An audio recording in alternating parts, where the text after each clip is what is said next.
had activism running through his veins. He assembled clubs and supported movements that were close to his heart and culture, like the United Farm Workers and disarming campus police. This is a moratorium.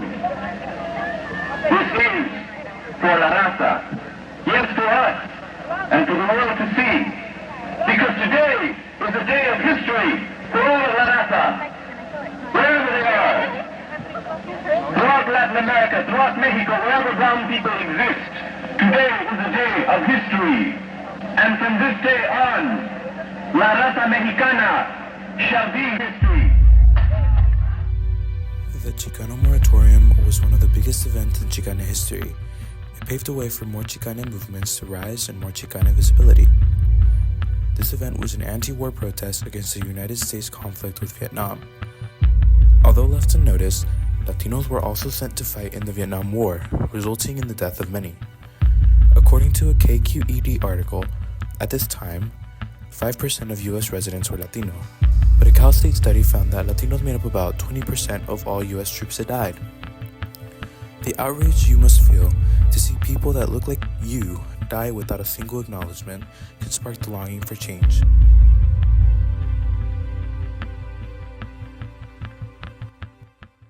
The Chicano Moratorium, with more than 20,000 people protesting in the streets of East LA, people of all colors, ages, and backgrounds coming together to put a halt to this bloody war. This peaceful protest, and I emphasize peaceful because that is exactly what it was. Demonstrators gather at a park to begin the moment they had prepared for. It's all hands on deck. They must present themselves as a united, peaceful front in order to be taken seriously by the public. Our struggle is not in Vietnam, but in the movements for social justice at home. This was the cry of many Chicanos walking the streets of East LA.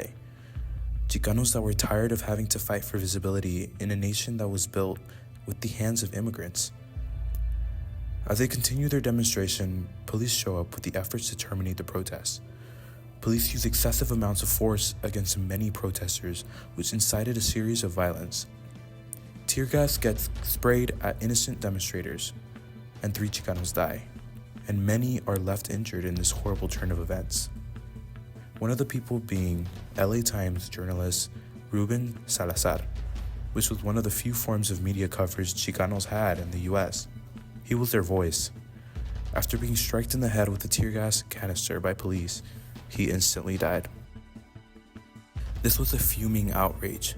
Chicanos had seen the pain endured by their brothers and sisters. They met face to face with police brutality and the abusive power that the police system has. Chicanos were labeled as rioters, as if the violence was started by them. This raised a new fight. Although they had a bad experience, the Chicano Moratorium fueled a fire in Chicanos to keep fighting and keep protesting. This was the beginning of a new activism.